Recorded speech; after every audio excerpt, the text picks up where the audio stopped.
ତ 30 ପାର ହେଲାଣି। ଗାଁ ଲୋକ ସବୁ ଥୁ ଥୁ କଲେଣି। ତତେ ନାଚ ସରମ ଖଙ୍ଗସ କିଛି ନାହିଁ। ନା କରୁଛୁ ତୁ ଚାକିରି ନା ତୋର ଅଛି ବୁଦ୍ଧି। ଦିନ ସାରା ଛତରା ପିଲାମାନଙ୍କ ସାଥିରେ ଖାଲି ବୁଲୁଥା ବୁଝିଲୁ। ତୋରୁ ସାନ ସାନ ପିଲାମାନେ 4-5ଟା ପିଲାର ବୋପା ମା ଦଦା ଖୁଡି ହେଇଗଲେଣି। ତୋତେ ଟିକେ ହେଲେ ସରମ ଥାନ୍ତା।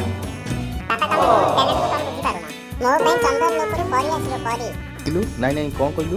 ତା ହୃଦୟ କ'ଣ ପଡ଼ିଛି?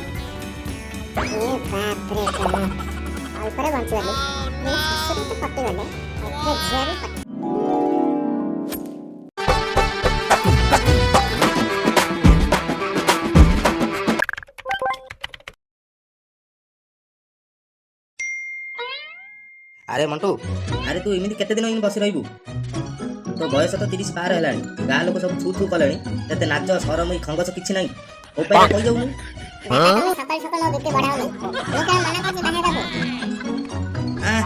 ତୁ ମନା କାଣ କରୁ? ତୋତେ ଝିଅ ଦବ କିଏ? ନା କରୁଛୁ ତୁ ଚାକିରି ନା ତୋର ଅଛି ବୁଦ୍ଧି।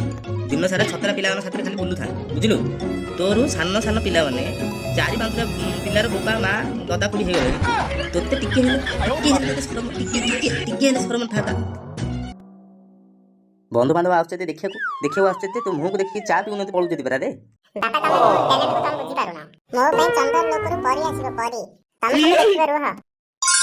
ହେ ଭଗବାନ, ଚନ୍ଦ ଲୋକରୁ ପରି ନାହିଁ। ତମ ଲୋକରୁ ଜମା ଆସି ମତେ ନେଇଯାଉ। ତୋ ଚିନ୍ତାରେ ମୁଁ ମରିଗଲିଣି। ଘରେ କିଛି ପନିପରିବା ନାହିଁ। ତୁ ବଜାରକୁ ଯା ଜଲ୍ଦି ପନିପରିବା ଧରିବାକୁ।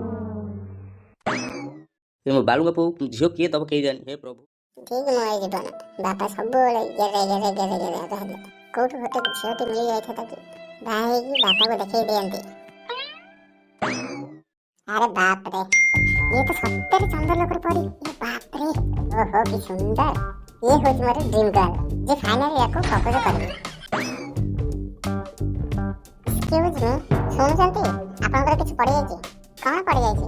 ମୋ ଏ ହୃଦୟ ଆପଣଙ୍କ ପାଦତଳେ ପଡ଼ିଯାଇଛି। ଆବେ ଓ ଛତରା, କ'ଣ କହିଲୁ? ନାଇଁ ନାଇଁ କ'ଣ କହିଲୁ? ତା ହୃଦୟ କ'ଣ ପଡ଼ିଛି? ଆଜି ମତେ ଇଏ ତ ୟାର ବାପା ପୁରା ଜମଦୂତ ପରି ଦେଖାଯାଉଛି। କିଛି ବୁଦ୍ଧି ଖଟିବାକୁ ପଡ଼ିବ, ନହେଲେ ପିଠିରେ ଆଉ ଜାଗା ରହିବନି, ଖାଲି ଛେଚି ଦେବେ। ଆରେ କ'ଣ ଚୁପ୍ ହୋଇଗଲୁ ଯେ? ମୋ ଝିଅ କ'ଣ ଲାଇନ୍ ମାରୁଛୁ? ତୋ ହାତ ଗୋଡ଼ ଆଉ ରହିବନି, ମାନେ ମୁଁ ଭାଙ୍ଗିବି। ଜେଜେବାପା ତମେ? ଏଠି କିଏ ବି ତୋ ଜେଜେବାପା? ମୋ ବୟସ କ'ଣ ତୋ ଜେଜେବାପା ପରି ଦେଖାଯାଉଛି?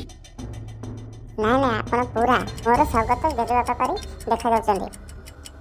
ସେଇ ସମାନ ନିଶ, ସେଇ ସମାନ ରାଗିଲା ଆଖି, ସେଇ ସମାନ ଗାଳି ଦେବାର ଷ୍ଟାଇଲ। ଆଚ୍ଛା, ସତରେ ମୁଁ ଏତେ ହ୍ୟାଣ୍ଡସମ୍ ତମ ଜେଜେବାପାଙ୍କ ପରି?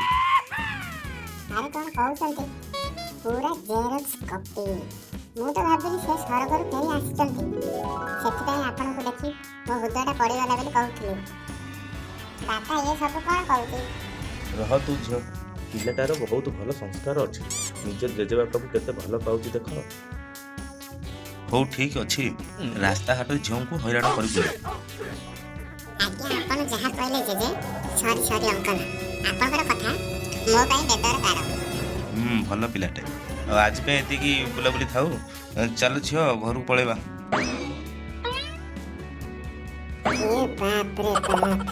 ଅଳ୍ପରେ ବଞ୍ଚିଗଲି। ଶ୍ୱଶୁର ତ ପଟିଗଲେ, ଏଥିରେ ଝିଅ ବି ପଟିଯିବ। ଜୟ ହୋ କନଫ୍ୟୁଜ ଟେକ୍ନିକ୍। ଝିଅ ମିଳିଗଲା ମତେ ଆଉ ଥୁ କରିବେ ଗାଲକେ। ମତେ ମିଳିଗଲା ସ୍ୱର୍ଗର ପରି, ମତେ ମିଳିଗଲା ସ୍ୱର୍ଗର ପରି।